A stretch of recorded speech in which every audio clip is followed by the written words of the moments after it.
তাদেরকে ইভালুয়েশন করতে যেয়ে যে রোগটি আমরা সাধারণত নির্ণয় করি সেটি হচ্ছে যে এন্ডোমেট্রিওসিস। এক্সপার্ট হ্যান্ডে সার্জারি যেমন প্রয়োজন, তেমনি খুব ভালো ওভারি রিজার্ভ যদি থাকে তাহলে তার পরবর্তীতে সাকসেসফুল প্রেগনেন্সি পাওয়াটা সহজ হয়।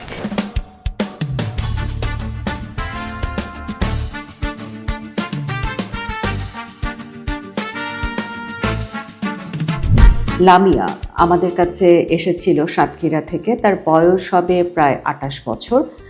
তিনি আমাদের কাছে আসলে যে সমস্যাটি নিয়ে এসেছিলেন সেটি হচ্ছে মাসিকের সময় তার তীব্র ব্যথা, এবং তিনি প্রেগন্যান্সি নেওয়ার জন্য গত 3 বছর ধরে চেষ্টা করছেন কিন্তু পারছেন না। প্রত্যেকবার মাসিকের সময় অসম্ভব ব্যথা, এবং সেই ব্যথার সাথে তিনি আরও যে জায়গাগুলোকে যুক্ত করেছেন যে মাসিক ছাড়া অন্য সময়ও তার কিছুটা ব্যথা থাকে, এবং দেখা যায় সেটি হচ্ছে যে হাজব্যান্ডের সাথে উনি যখন মেলামেশা করতে যাচ্ছেন তখনও খুব ব্যথা ফিল করছেন। ঠিক লামিয়ার এই গল্পটা নিয়ে আপনাদের সঙ্গে কথা বলবো। আমি ডাক্তার শারমিন আব্বাসি, আমি ফার্টিলিটি স্পেশালিস্ট, কাজ করছি ইউনাইটেড মেডিকেল কলেজ হাসপাতালে। মূলত লামিয়ার মতো এরকম আরও অনেক রোগী আমাদের কাছে আসলে প্রতিনিয়ত আসেন কিংবা এই ধরনের সমস্যার কথা বলেন, এবং তাদেরকে ইভালুয়েশন করতে যেয়ে যে রোগটি আমরা সাধারণত নির্ণয় করি সেটি হচ্ছে যে এন্ডোমেট্রিওসিস। কারো কারো ক্ষেত্রে আল্ট্রাসাউন্ডে ফাইন্ডিংটা চকলেট সিস বা এন্ডোমেট্রিওটিক সিস ভাবে আসে। লামিয়ার সাথে এসেছিলেন তার মা, তার শাশুড়ি এবং তার হাজব্যান্ড, এবং তারা সবাই আসলে অনেকটা বেশি চিন্তিত ছিলেন যে এই ধরনের তলপেটে তীব্র ব্যথা কিংবা এন্ডোমেট্রিওসিস কিংবা চকলেট সিস ডায়াগনোসিস হলে কি আসলে প্রেগনেন্সি সম্ভব কিনা। লামিয়া আমাদের কাছে আসার পর আমরা নিজেরা তাকে খুব সুন্দর করে পরীক্ষা করে দেখি, এবং তাকে আমরা একটা ট্রান্সভাজিনাল সোনোগ্রাফি করি, এবং এই আলট্রাসোনোগ্রাফিটা করে আমরা দেখতে পাই যে তার দুটো ওভারিতেই চকলেট সিস্ট বা এন্ডোমেট্রিওটিক সিস্ট আছে, এবং একটির সাইজ প্রায় 9 সেন্টিমিটারের কাছাকাছি এবং একটি 8 সেন্টিমিটারের কাছাকাছি।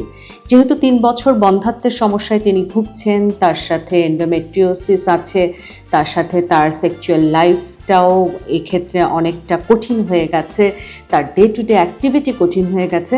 সব কিছু মিলে আসলে আমাদেরকে একটা সিদ্ধান্তে যেতে হয়, যেহেতু সিস্টের সাইজে বড়, আমরা আসলে ল্যাপ্রোস্কোপির সিদ্ধান্ত নিই। কিন্তু ঠিক তার আগে আমরা কিন্তু তার ওভারি রিজার্ভটা দেখে নিই একটা AMH পরীক্ষার মাধ্যমে, এবং সেই পরীক্ষা করে দেখা গেল যে তার AMH লেভেল প্রায় 4.2 ছিল, যেটি আসলে বোঝায় যে ওভারি রিজার্ভ বেশ ভালো আছে। এবং সাকসেসফুল ল্যাপ্রোস্কোপি অপারেশন করে আমরা আসলে সিস্টের দুটো সাইডের সিস্টকেই যখন আমরা আসলে রিমুভ করতে সম্ভব হই, এবং ঠিক তার পরপরই পেশেন্ট কিন্তু প্রায় 2 থেকে 2.5 মাস পরে কনসিভ করেন।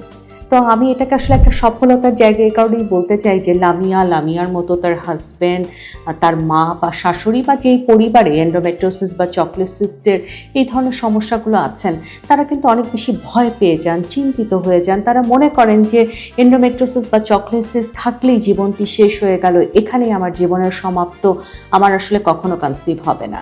কিন্তু আমরা যেটা মনে করি আমাদের এক্সপেরিয়েন্সের জায়গা থেকে, দীর্ঘদিন অসংখ্য এন্ডোমেট্রিওসিস রোগীদেরকে সার্ভিস দিয়ে ডেডিকেটেডলি আমরা মনে করি যে খুব যত্ন নিয়ে আমরা যদি অত্যন্ত রোগীদের প্রতি আমাদের ডেডিকেশন শো করে পারফেক্টলি তাদের এক্সপার্ট হ্যান্ডে অপারেশন সম্পন্ন করে দিতে পারি এবং তারপর প্রেগনেন্সির চেষ্টা করতে বলি, তাহলে কিন্তু অনেক রোগী সাকসেসফুল প্রেগনেন্সি নিয়ে আসেন লামিয়ার মতো।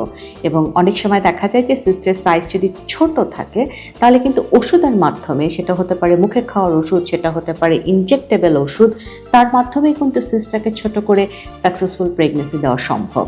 তবে এক্ষেত্রে সব সময় একটু মাথায় রাখতে হবে যে এক্সপার্ট হ্যান্ডে সার্জারি যেমন প্রয়োজন, তেমনি খুব ভালো ওভারি রিজার্ভ যদি থাকে তাহলে তার পরবর্তীতে সাকসেসফুল প্রেগনেন্সি পাওয়াটা সহজ হয়।